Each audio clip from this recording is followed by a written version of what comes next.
I never really got into cybersecurity, and I kind of want to talk about why that is, because I think it's interesting to look at this. So first, I kind of want to talk briefly about my experience. So in university, I had the chance to take cybersecurity courses and whatnot, and I did. And also before that, and also while in university, I was kind of getting interested in cybersecurity. So I, for example, did, what was it called, like Over the Wire, or one of these kind of websites where you can do different like hacking challenges and kind of gain like experience and knowledge in this field. So yeah, and when I talk about cybersecurity in this context, I mostly mean like red side. So attacking, like writing exploits, doing stuff like that. So it is not really about blue side, but I think you can, like in an analog way, you can also translate that onto blue side because it's just the kind of counterpart, right? So yeah, and I had some courses in university, also like practical courses. I had like one practical course on binary exploitation, which was kind of interesting, but like with time, it just got too much for me. Like the work was too much. It was just too much of a time sink, and also kind of, yeah, I just got disinterested. And also with the whole field of cybersecurity, it never really made click for me, right? I never really got that into it, even though I found it cool. I mean, it's kind of the quote unquote coolest branch of cybersecurity, right? I mean, like also like aesthetically, and also like you think that, wow, what power, and to have like what power you can have over computers, and also over computers of other people who don't know, who are not that in tune with what software they're running, and stuff like that, right? So it's in that sense very cool. But again, I never really, and this was not, for me, this was never a conscious choice. I never thought, well, I never really like looked at it in this kind of way. I just didn't feel like this was, like, it didn't interest me that much. So it was more of a like intuitive feeling, you could say. So, all right.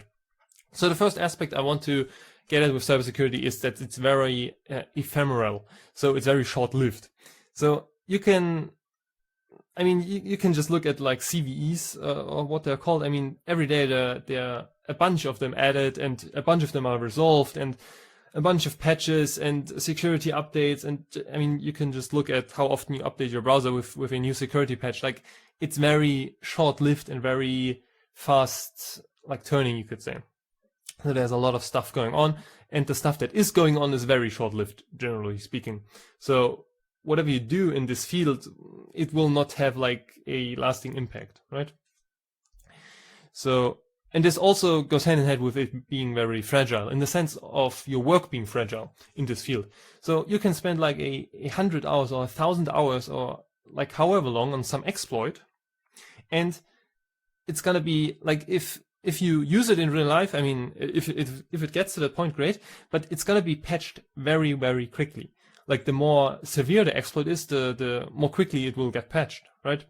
If that makes sense. So your work is very, or cybersecurity work in general is very fragile in that sense, because it takes very little to mitigate all the work you've done. So, for example, like whatever you exploit you're writing, if you're writing some exploit, it probably hinges on some minor flaw in some software, right? Some buffer overflow at like one point. And now your exploit kind of depends on this one flaw, right? If the flaw is patched, like if the buffer overflow is resolved, if it is patched in the software, your exploit doesn't work anymore, and it's probably not gonna work through any other way. So it depends on one particular state of some piece of software. So in that sense, it is very fragile. So it is also reactive, of course, because you are always, again, this is for red side at least, but blue side is also reactive. But on if you're tackling some piece of software, if you're trying to run an exploit, it of course depends on this one state of this one particular piece of software, or for this one configuration. So you are always reacting against a set piece of software, right? Against a set system. So it is in that sense reactive. And this stands in contrast to being proactive. So if you're proactive, you just do your own stuff, right? You don't really care about anything else. But if you're reactive, you're reacting against something. And this something, again, in this case, is like a system you're attacking. So, or also again, on blue side, it would be you're reacting against exploits that were written, or like security flaws that came up and stuff like that. So yeah, you always depend on others, on the software other people have written. This is what I want to say. It is also analytical in the sense that you need to, analyze like the software they're trying to attack. Of course, and this might seem like a weird point, because in a modern world everything is analytical to some degree. I mean, computer science in its entirety could be said to be analytical, and modern science as well. So all of modern science, I mean. But I mean, in cyber, if we just look at cybersecurity as like one branch, and then we look at red side, at attacking, at exploiting, it's very analytical, because that's all you do. You are dissecting a piece of software and you are trying to find a flaw in it, right? So there's no synthesis going on. You're not I can't pronounce it. You're not synthesizing anything really. I mean, of course, you're kind of building tools, right, and stuff like that, maybe for your exploit, or also you're building your exploit chain and stuff like that. So you are creating something, but this something again only stands in reaction to the system you're trying to exploit. So when the system changes, so when some software gets patched, when configuration changes, etc., your software has to be, or your exploit chain has to be adapted. So it doesn't stand on its own in that sense. So, yeah, let me see. So, yeah, with analytical thinking, you can dissect something and attack it and kind of destroy it. This is kind of also where if you look at the meaning of the words analytical and synthetical, you will also find that. So, but I don't want to kind of go down the rabbit hole here. Of course, like cybersecurity knowledge and also the kind of skill of writing exploit and stuff, it gives you power. But again, this power is only relative. It is only in a reactive sense power. And it's also relative because it's power over someone else, or, well, not maybe a particular person, but over something else. So it's power over foreign systems, it's power over companies, it's power over organizations, governments, or also individual people, of course. Because, again, what you're trying to do is you're trying to exploit something. So it's never power in like how would you say, maybe in an absolute sense, in a sense that relates to you yourself. So in this is kind of, I think, the difference between like creating something like an exploit, which relates to the software other people have written, and on the other hand, kind of trying to achieve your own stuff, your own goals. And not, so it's kind of the difference between tearing other people's work down and creating work yourself, or creating a work yourself, if that makes sense.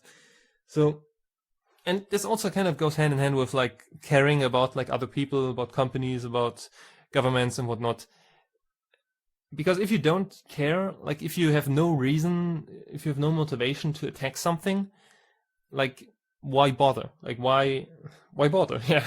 So I think that's like one of the biggest things, at least for me, that I don't really care. Like, yeah, I don't care. So that's like one point. So let me see. Now let me finish this. So what I'm kind of getting at with the whole red side attacking thing of cybersecurity is that it can only really destroy, right? You can not create something through writing exploits, etc., but you can only tear down, you can only destroy, you can only make, like, you can only destroy is what I want to say. There are no more words which come to my head. So you can only destroy, and again, this might seem like a great power, especially if we look like the whole, I don't know, hacktivism also and stuff like that. It would seem like, oh wow, cool, but if you actually then look at how stuff like this plays out, it's not very impactful at all, really. Like if some big company gets attacked through a cyber attack or cybersecurity attack, how do you call this? Yeah, cyber attack, I guess. So through some people hacking into the system, it's very, again, short-lived.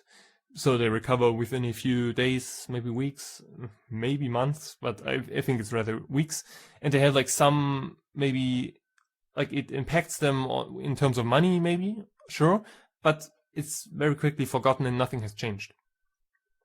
Right, so, and I mean, you can even think this further, think this through even further. And the point you come to in the end is that this doesn't lead to anything.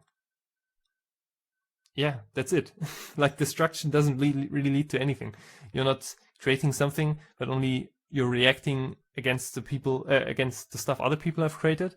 And if you tear that down, I mean, yeah, like what does this lead to? Nothing. So this is kind of my whole point.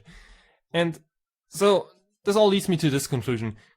Cybersecurity is cool, and especially like red side and attacking, and of course all the like aesthetic around this and whatnot in the like popular culture, you could say, and stuff like that. All of this seems cool, but only through the modern lens.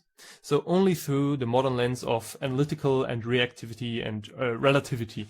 So these are kind of the terms that I've used here to kind of try to describe this. So, and I mean, I could go down a whole rabbit hole about like the modern world and like destruction and whatnot. But yeah, I think the reason cybersecurity seems cool is because of the context, the modern context in which it exists, because it really doesn't stand on its own. It only can react to something else. And I think the best like aspect or the best thing to visualize this is that hackers, and I've used the term hackers here. I mean, we can discuss about like the definition of hackers, but like people in red team in terms of cybersecurity, so people who write exploits, people who hack stuff, them being integrated into the system is, I think, the best. Like this, like encapsulates this whole point the best. So also, if we look at, or what I mean is especially like the generation of like, we could say like Edward Snowden. So, or he himself also, like these kind of people who are very skilled with computers, who have a very deep knowledge, a great understanding, who can actually exploit systems, etc.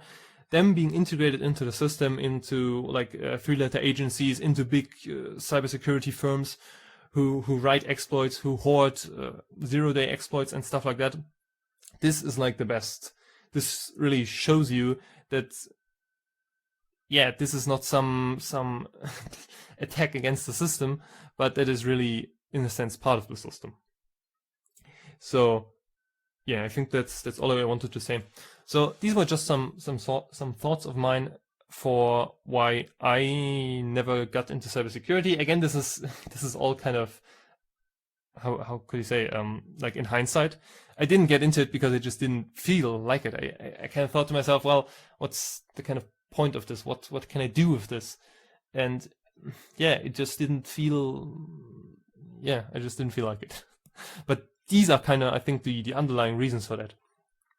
So, and the stuff I now do with computers, I'm way happier with, even though it may not be as cool or whatever from some person's viewpoint, or from like society's viewpoint or whatnot.